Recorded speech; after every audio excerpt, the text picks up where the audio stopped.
He had everything: money, fame, luxury. But the moment the empire collapsed, only one person called him, and it wasn't his lawyer, his friends, or his business partners. It was the woman he left behind.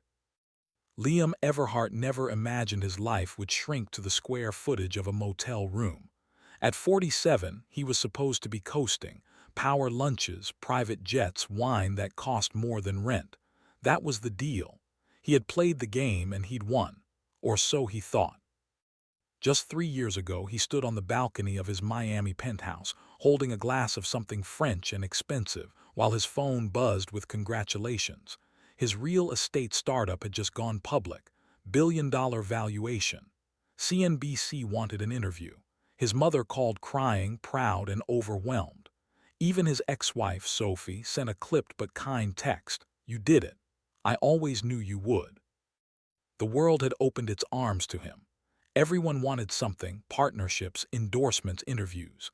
Liam gave generously, recklessly even, fueled by the belief that the well would never run dry. He bought houses in 3 cities, sponsored art galleries, hosted parties with ice sculptures and fireworks. He didn't even notice when the people around him stopped calling him Liam and started calling him boss, or worse, legend. Then came the audit. At first, it was a hiccup: some missing invoices, a confusing paper trail. But within weeks, it escalated. Investigators dug deeper. A senior accountant, someone he trusted, had been fabricating numbers. A major deal with an international partner was revealed to be a shell game. His CFO vanished to the Caymans. Within 4 months, the company was under federal investigation. Liam wasn't charged with fraud. He hadn't known. But the media didn't care about innocence. Headlines crucified him. King of condos built empire on sand. From billionaire to broke, the fall of Everhart. He lost everything. The homes were auctioned. Investors sued. Former friends blocked his number. His own brother stopped returning his calls. And when the dust settled, the only thing left in his name was a 2012 Honda Civic with a dent in the passenger door and a prepaid motel room in Jacksonville.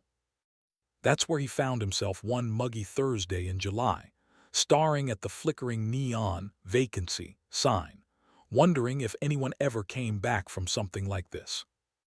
And then the phone rang. Not the phone he'd used for business, the sleek black one with encryption and overseas numbers. That one was long gone. This was a cheap flip phone he picked up from a gas station. Only 3 people had the number. One was a parole lawyer he never needed. The second was an old sponsor from AA who probably thought he was dead. The third was Sophie. He stared at the screen. Sophie blinked back at him like a dare. He hadn't spoken to her in 5 years, not since the divorce was finalized and she moved back to Tennessee with their daughter, Ella. He let it ring until the voicemail clicked in, then immediately regretted it. His thumb hovered over the callback button. She called again. He answered. Liam, her voice had that familiar edge, soft but slightly worn, like she'd aged without letting it harden her. "I heard about everything." He stayed silent. "I'm not calling to gloat," she added quickly.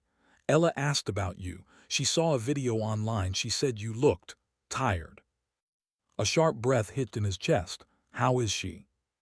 "She's 17, wears too much eyeliner, thinks I'm old, so perfectly normal." He almost smiled, almost. Then she said something that knocked the air from his lungs. "I think you should come see her, us." Liam closed his eyes. His pride recoiled. What would she think seeing him like this? Broke, disgraced, unshaven. But her voice softened. "Come for the weekend. No pressure, just come as you are." He didn't know what he'd expected in the wake of his collapse: pity, blame, silence. But Sophie offered none of that.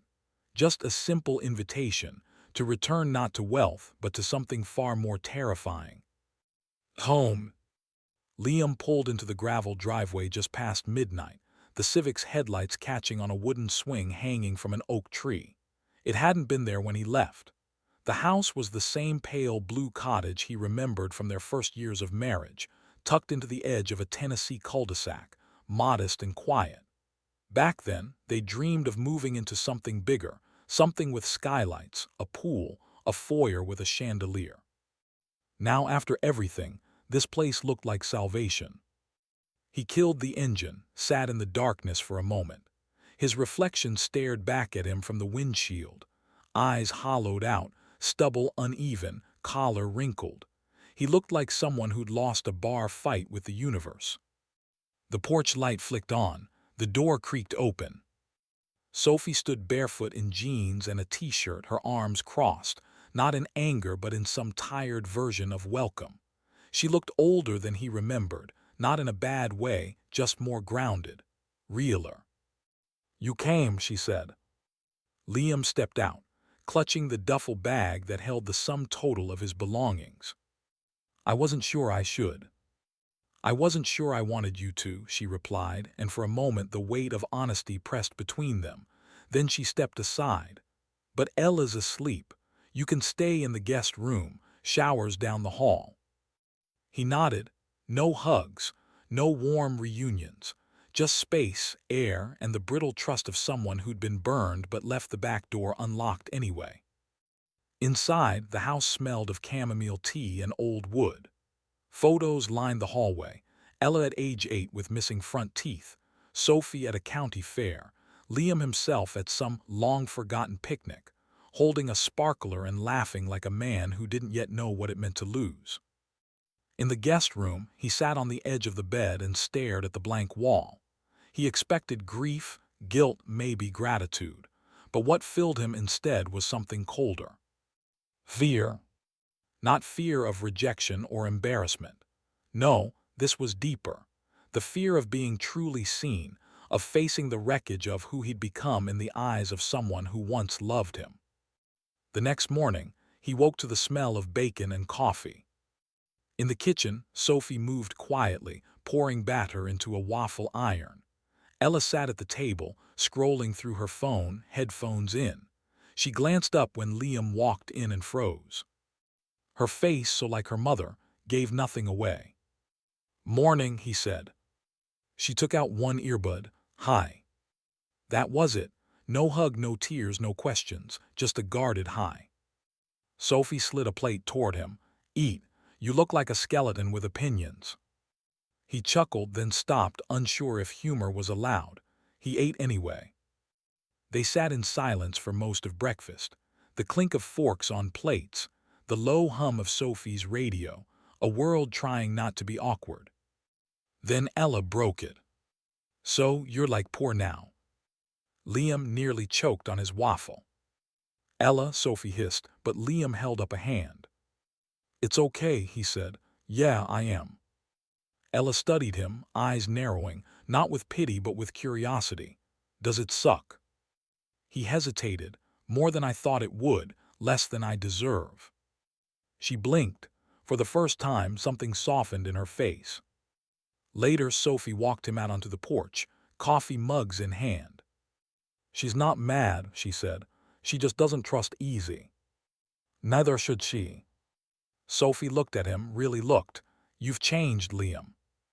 "Losing everything'll do that to man." She sipped her coffee, then added quietly, "Not always." They sat in silence. The breeze moved through the trees. A dog barked somewhere down the street. Then she said, without looking at him, "You can stay for a while, if you want. But this isn't some redemption story. You don't get forgiven just for showing up." "I know," he said. And he meant it. But somewhere deep inside him, where pride used to live, something else stirred, something like hope. Liam tried not to be in the way. He woke early, made his bed, washed his dishes. He offered to mow the lawn, fixed a leaky faucet in the bathroom, even changed the oil in Sophie's car without being asked. Not to impress anyone. He didn't have that kind of currency anymore. It was survival, quiet gratitude wrapped in labor. Ella mostly ignored him. She came and went with the quiet rebellion of adolescence, black jeans, smudged eyeliner, and a face that gave nothing unless she wanted it to. Once, she asked if he could give her a ride to school. He did. She didn't say a word the entire time, but she didn't put her earbuds in either. It felt like a win. At night, Liam sat on the porch, watching the neighborhood dim into stillness. He thought about the life he used to lead, how much noise it held. Constant meetings, headlines, attention. He hadn't realized how much of it was distraction, how little of it was real. One night, a man came by the house. Liam was taking out the trash when headlights caught him off guard. A black truck pulled into the driveway, engine running for a beat too long. Then the door opened, and out stepped a man in his mid-40s, barrel-chested with sun-leathered skin. He wore a sheriff's badge on his belt and moved like someone who'd done more wrestling than talking. "You Liam Everhart?" he asked. Liam froze. "Yeah." The man nodded slowly. "Name, Roy Fletcher. I'm Sophie's neighbor. Knew her since before you showed up." He said it without venom, but the implication clung to every syllable. "Look, I'm not here to cause trouble," Liam said. "I'm just—" "I know who you are," Roy interrupted. I pay attention. Just wanted to see the guy she let back into her house after all these years." Liam swallowed. "She invited me, I didn't ask." Roy stepped closer, his voice dropping. "Sophie's strong, but she's not made of stone. Neither is that girl in there. You get what I'm saying?" "I do." "Good." Roy lingered for a second, then turned and climbed back into his truck. The engine roared and he drove off, gravel spitting behind him. Later that night, Sophie found Liam sitting on the porch, pale and quiet. "Roy come by?" she asked, sipping from her tea. Liam nodded. "You know. He's predictable." Liam hesitated. "You got people looking out for you." "I always did," she said, "even when you didn't." It hit him then like a slap to the ribs, the cost of his ambition. He hadn't just lost money or status. He'd abandoned things that didn't scream for his attention, things that waited quietly and left silently. "Why did you call me Sophie?" he asked. She looked at him, eyes tired but honest. "Because Ella deserved the chance to see who her father really is." "And who do you think I am?" "I don't know," she said, "but I figured it was time you found out too." The words landed like a verdict, not cruel, not kind, just true. That night, Liam lay awake in the guest bed, staring at the ceiling fan spinning slow circles. He thought about all the versions of himself he'd worn like suits: entrepreneur, speaker, investor. None of them had hands calloused from work or a heart that could sit with shame without flinching. He didn't know who he was yet. But for the first time in years, he wanted to find out. Liam found work the way people used to, by walking into places and asking. He went to gas stations, grocery stores, construction sites. Most looked at him twice when he handed over a resume with no local references and a gap the size of an implosion. But one hardware store manager, an older guy named Mel who wore flannel year-round and had one tooth too many for a proper smile, took a chance. "You know a 2x4 from a 2-ton truck?" Mel asked. "Enough to not kill anyone." "Good, you start Monday." It paid minimum wage, no benefits, and yet Liam showed up 30 minutes early every day, unloading shipments, stocking shelves, cutting wood. Sweat soaked his shirt by 10 a.m. and his back ached by the time he clocked out, but it was real, honest. And strangely enough, at home, Sophie noticed.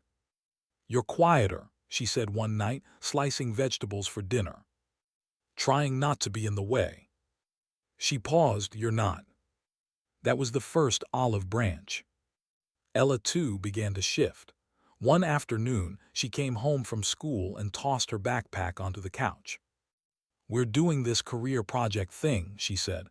"I picked architecture." Liam looked up. "Good choice." She shrugged. "Figured it was safer than music, but I need to interview someone who works, like actually works. Can I talk to you?"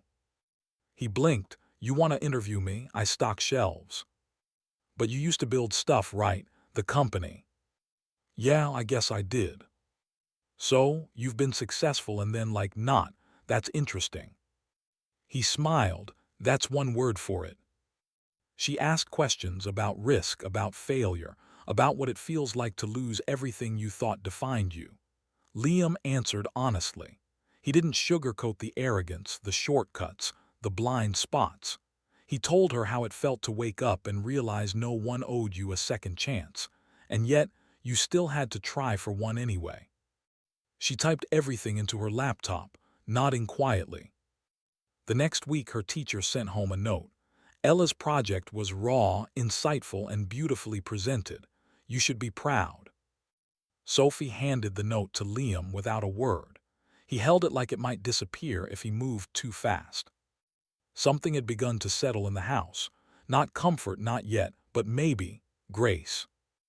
One Saturday, as he was cleaning out the gutters, Roy's truck pulled up again. This time, Roy didn't get out. He just watched. Liam didn't stop working. When he climbed down the ladder, he gave a single nod in Roy's direction. Roy nodded back, then drove away. That evening, Sophie handed Liam a beer and sat beside him on the porch. Heard you and Roy had a starring contest. Think I won. She smiled, a small one but real. Then she turned serious. You're doing good, Liam. He looked at her, almost afraid to believe it. Good enough. No such thing, she said. But you're trying, that counts for more than you think. He wanted to ask if there was still something between them, if these small comforts meant something deeper, but he didn't. Not yet. Because for once, Liam understood the value of patience, of earning something slowly, of letting trust grow like a garden, not grabbing it like a prize. And as the sun dipped behind the trees and the crickets began their nightly song, Liam sat with that silence, the kind that wasn't empty, but full of the things that stay when everything else is gone. Thanksgiving came early that year, late October, thanks to Sophie's aunt flying in from Arizona. The air turned crisp, the trees burnt orange and red like dying embers, and the house filled with smells Liam had almost forgotten. Sage stuffing, candied yams, something sweet and smoky baking in the oven. For the first time in years, he wore a collared shirt that didn't come with a logo or a company crest. The table was full. Sophie's parents, cousins he hadn't seen since the wedding. Ella sat next to her friend Amanda, giggling over memes. The last time Liam had eaten with this many people was at a fundraising gala where nobody touched the food. He wasn't sure how to behave, wasn't sure if he belonged, but Sophie kept catching his eye across the table, not with the affection of old love, not yet, but with recognition. A nod that said, I see you, still here. Her father, a quiet man with a back like an oak beam, eventually raised a glass. To second chances, he said, pointedly enough that the room went still for a heartbeat. Liam nodded, I'll drink to that. After dessert, as dishes clattered and conversation broke into small circles, Sophie found Liam on the porch. You did all right, she said. I didn't drop anything. That too. Then she hesitated. I want to show you something. He followed her into the attic. Dust motes floated like ash in the sunlight. Sophie opened an old trunk, pulled out a photo album, leather-bound, corners frayed. She flipped through it without speaking. Wedding photos, Ella as a baby, a camping trip where Liam had forgotten the tent poles and they'd slept under the stars. His throat tightened at every page. Why are you showing me this? He asked quietly. Because I kept it, she said, even when I didn't keep you. That stopped him. Sophie looked up, eyes glistening. You weren't a bad man, Liam, just a loud one, so loud you couldn't hear what mattered. He sat down, overwhelmed. I thought success would make me worthy, he said. Turns out I was just running. From what? He looked at her, truly looked. From being ordinary, from not mattering, from ending up here. She held his gaze, but you're here now. And then she reached for his hand. It wasn't romantic, not exactly. More like a lighthouse signaling through the dark, not a promise, a possibility. That night, Ella knocked on his door.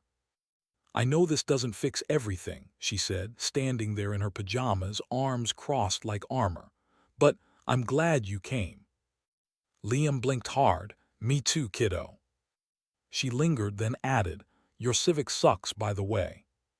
He laughed. "It's got character." She smirked and walked away. Later, as he lay in bed, staring at the ceiling fan spinning slow circles again, Liam realized something had changed, not just outside him, but inside. He no longer measured life in wins or losses, but in rooms filled with laughter, in hands held across time, in words that carried weight. And maybe, just maybe, he was beginning to forgive himself. In December, the hardware store closed. Mel called a staff meeting and stood beneath the flickering paint, sign with a clipboard and a beer in hand. "Corporate says we're not profitable," he muttered. "They want to sell the lot, make it a vape shop or a damn froyo place." Liam took the news quietly. He'd been there 6 months, longer than he'd lasted in most boardrooms toward the end. His hands were stronger now. His back didn't ache as much. He even liked the regulars, the older guys building decks, the young couple buying paint samples and arguing over taupe. Mel handed him a sealed envelope. "Final paycheck. I added a little extra. You didn't steal, show up drunk, or talk politics. That's rare these days." Liam shook his hand. "Thanks for taking a chance on me." Mel shrugged. "Man, gotta eat. You worked hard, that counts." At home, Sophie was already chopping onions for dinner. She didn't blink when he told her the store had shut down. She just nodded and kept chopping. "You okay?" she asked. "Honestly, I don't know." She turned off the stove and looked at him. "You've lived through worse." "Yeah," he said, "but back then I had money to cushion the fall." Sophie put a hand on his arm. "Now you have us." He looked down at her hand. It was flour-dusted and smelled of garlic and soap, and it was the most comforting thing he'd felt in weeks. That night, Liam sat with Ella and helped her fill out college applications. She wanted to go into environmental design. He told her about urban development, zoning nightmares, sustainable materials. She actually listened. "Did you ever go to college?" she asked. 2 years. Dropped out when I thought I was smarter than everyone else." "Were you?" "Not even close." She grinned. "Good, you're less annoying now." A week later, he received a letter in the mail. Thick paper, gold trim. A class action settlement. One of the investors from his old company had sued the firm that audited them, and miraculously, they won. The payout wasn't huge, but for Liam, it felt surreal, like a ghost from his past had sent him a postcard. He stared at the check. 38,452.17.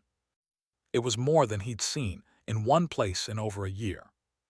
He showed Sophie. "It's technically mine, but I don't know if I want it." She raised an eyebrow. "You're allowed to take a win, Liam." "Even after everything."